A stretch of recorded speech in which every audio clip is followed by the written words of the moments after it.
Assalamualaikum warahmatullahi wabarakatuh. Hari ini kita belajar tema 4F, subtema 3, pembelajaran 1, 2, dan 3.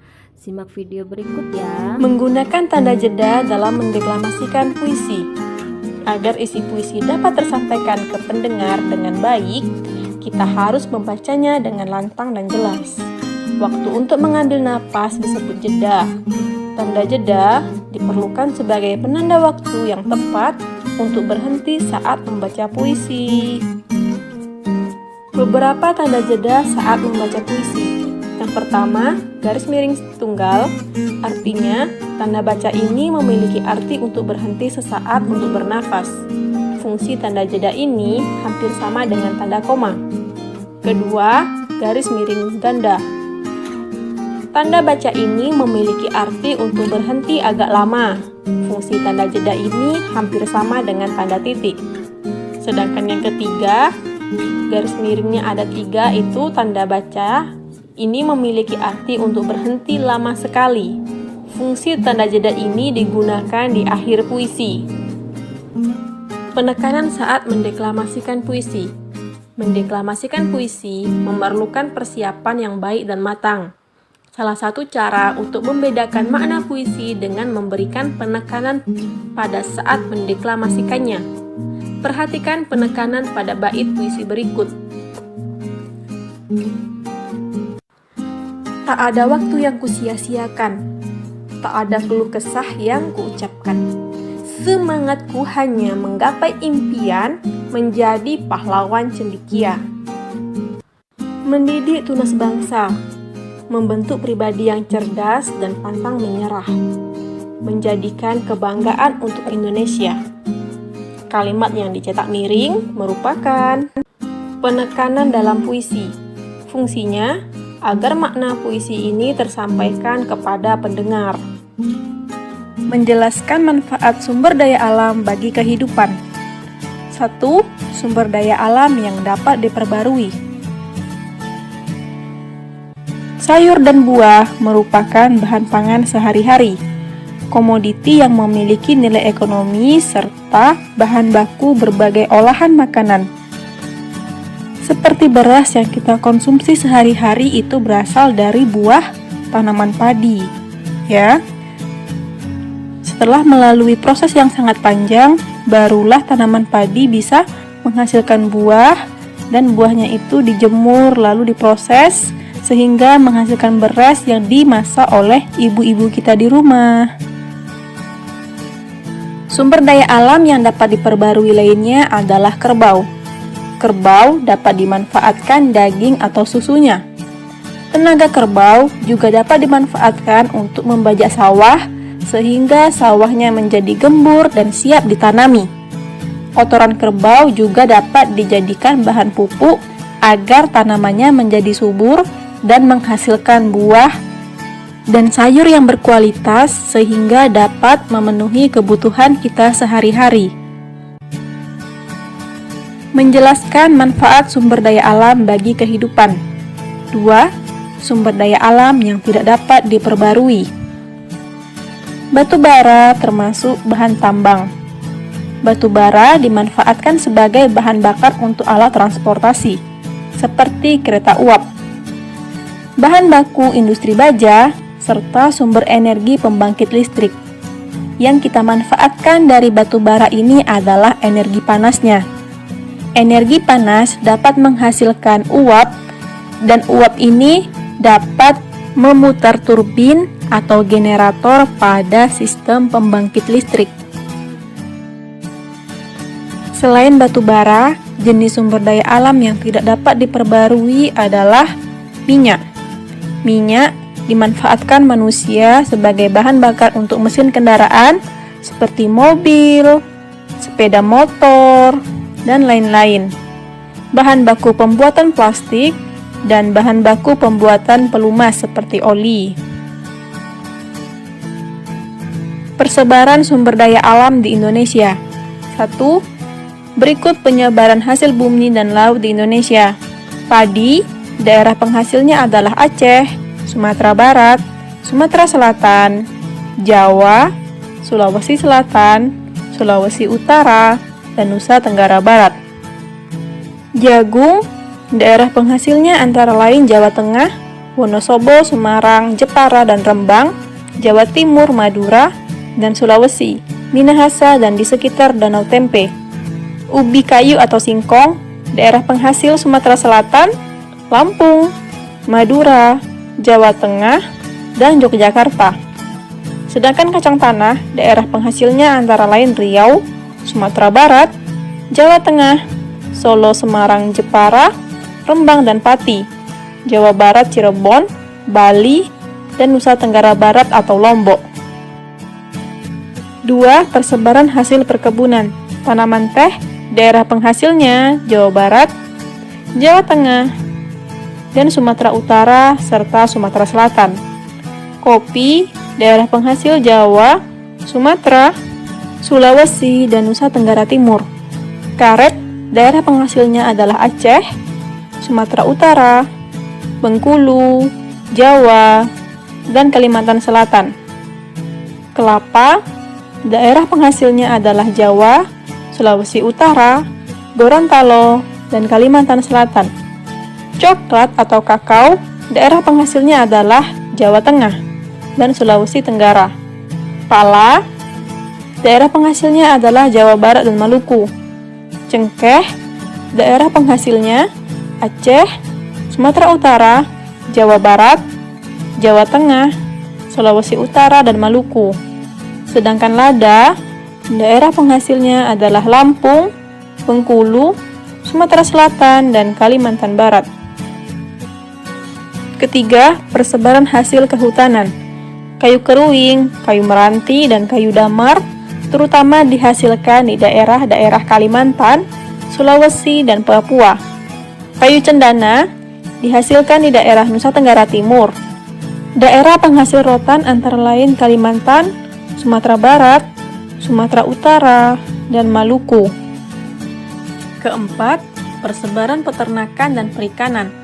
Ternak sapi banyak diusahakan di Pulau Sumatera, Jawa, Madura, Bali, dan Nusa Tenggara Barat itu di daerah Lombok dan Sumbawa. Ternak kuda banyak dikembangkan di daerah Nusa Tenggara Timur, Pulau Sumba, dan Sumatera Barat. Budidaya udang dan ikan bandeng banyak diusahakan di sekitar pantai utara Jawa, Sumatera, dan Sulawesi. Sedangkan budidaya tiram dan mutiara biasanya dikembangkan di daerah Bali, Maluku, dan Papua. Pelestarian makhluk hidup di lingkungan sekitar. Lingkungan yang sehat dapat diperoleh dengan kondisi udara yang bersih. Pepohonan yang rindang dapat memulihkan kualitas udara yang tercemar. Upaya pelestarian makhluk hidup. Populasi beberapa jenis hewan dan tumbuhan menjadi semakin langka. Beberapa penyebab kelangkaan hewan dan tumbuhan yang ada di Indonesia antara lain sebagai berikut. Kelangkaan hewan disebabkan karena sering diburu untuk dijadikan hewan peliharaan, dijual, digunakan sebagai hiasan serta obat. Kedua, membutuhkan waktu yang lama dalam berkembang biak. Penyebab kelangkaan hewan yang ketiga adalah habitat atau tempat tinggalnya dirusak oleh manusia, misalnya dibakar. Keempat, tidak mampu beradaptasi terhadap perubahan alam. Penyebab kelangkaan tumbuhan yang pertama, dimanfaatkan terus-menerus tanpa ada usaha melestarikannya. Kedua, sulit berkembang biak. Ketiga, terkena hama. Keempat, mengalami kekeringan sehingga tidak memungkinkan untuk tumbuh dengan baik. Perhatikan gambar berikut. Bagaimana kondisi lingkungan pada gambar berikut? Apa upaya atau usaha yang dapat kita lakukan untuk memulihkan lingkungan tersebut? Penebangan hutan secara liar dapat merusak lingkungan. Jika terkena air hujan, maka lahan yang gundul itu akan terjadi longsor. Nah, jika longsornya itu mengenai rumah penduduk, maka akan terjadi bencana, seperti pada gambar berikut ini. Usaha yang dapat dilakukan untuk memulihkan lingkungan tersebut adalah dengan reboisasi. Adik-adik tentu paham ya dengan apa itu reboisasi? Reboisasi adalah penanaman hutan kembali yang telah gundul. Dengan reboisasi akan memulihkan lahan itu menjadi hutan seperti sedia kala, sehingga tanah di hutan itu akan tertahan oleh akar-akar pohon sehingga ketika hujan tidak akan longsor. Beberapa upaya pelestarian yang dapat dilakukan. Pertama, penegakan hukum terhadap perburuan hewan langka dan penebangan hutan. Kedua, penangkaran hewan dan tumbuhan langka. Ketiga, pelestarian secara in situ dan ex situ. In situ, in adalah di dalam, berarti pelestarian di dalam habitat asli, seperti cagar alam, hutan lindung, suaka marga satwa, dan taman nasional. Sedangkan ex situ adalah pelestarian di luar. Ingat ya, ex itu di luar. Jadi pelestarian secara ex situ ini artinya pelestarian di luar habitat asli, seperti kebun binatang, kebun raya, taman safari, museum zoologi, dan herbarium. Karya seni kolase. Melestarikan lingkungan dapat dilakukan mulai dari lingkungan sekitar rumahmu. Misalnya, kegiatan mendaur ulang barang-barang bekas. Ada beberapa barang bekas yang memiliki nilai jual jika diolah menjadi karya seni. Misalnya, kalender, majalah, dan koran bekas.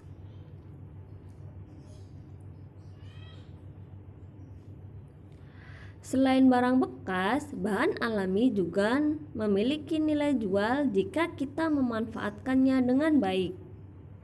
Contohnya daun dan ranting kering, biji-bijian atau bunga kering.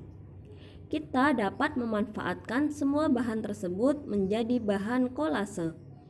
Kolase sendiri adalah seni menempelkan potongan kertas atau bahan alam sesuai pola yang diinginkan.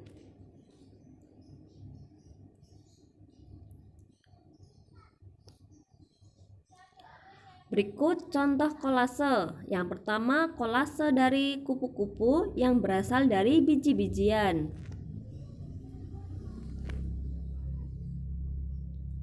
Yang kedua, kolase dari potongan kertas.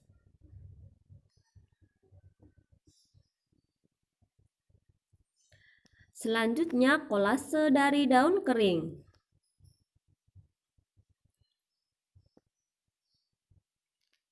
Dan yang terakhir, kolase dari serat kapas. Bahan-bahan tersebut dapat kita peroleh dari lingkungan, keragaman agama dan tempat ibadah. Ada 6 agama yang diakui di Indonesia, yaitu Islam, Kristen, Katolik, Hindu, Buddha, dan Konghucu. Setiap agama memiliki tempat ibadah masing-masing. Bentuk tempat ibadah setiap agama juga memiliki ciri yang khas. Mari kita pelajari tempat-tempat ibadah di Indonesia berikut. Yang pertama yaitu masjid.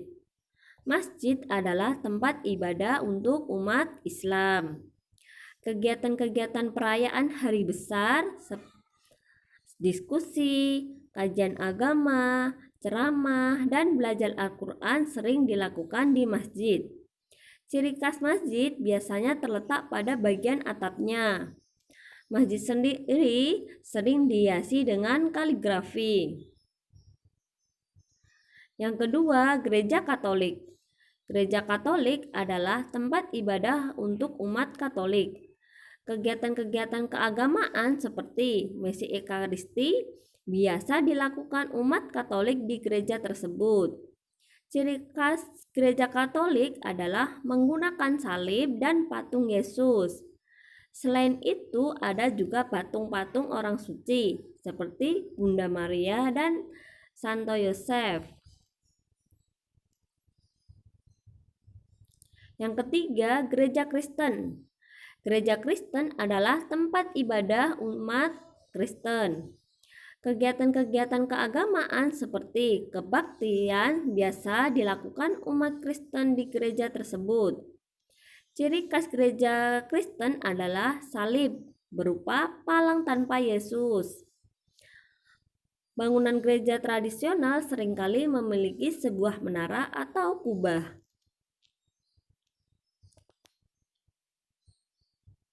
Selanjutnya pura. Pura adalah tempat ibadah agama Hindu di Indonesia. Pura dirancang sebagai tempat ibadah di udara terbuka yang terdiri atas beberapa lingkungan yang dikelilingi tembok.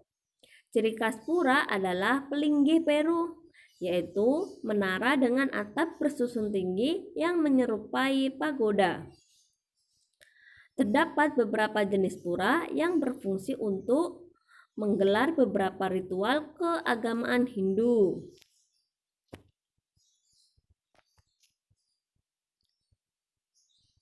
Berikutnya yaitu wihara.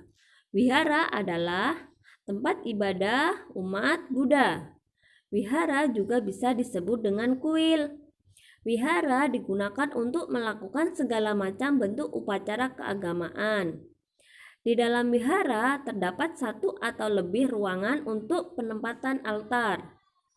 Bentuk bangunan dan warna wihara biasanya hampir sama dengan kelenteng.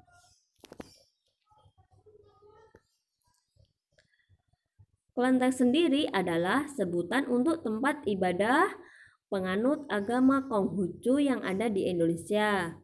Bangunan kelenteng umumnya bernuansa arsitektur Tionghoa.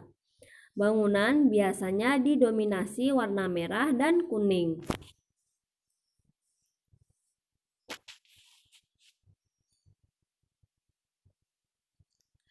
Berikut perilaku yang dapat kita lakukan agar persatuan dan kesatuan antar umat beragama tetap terjaga.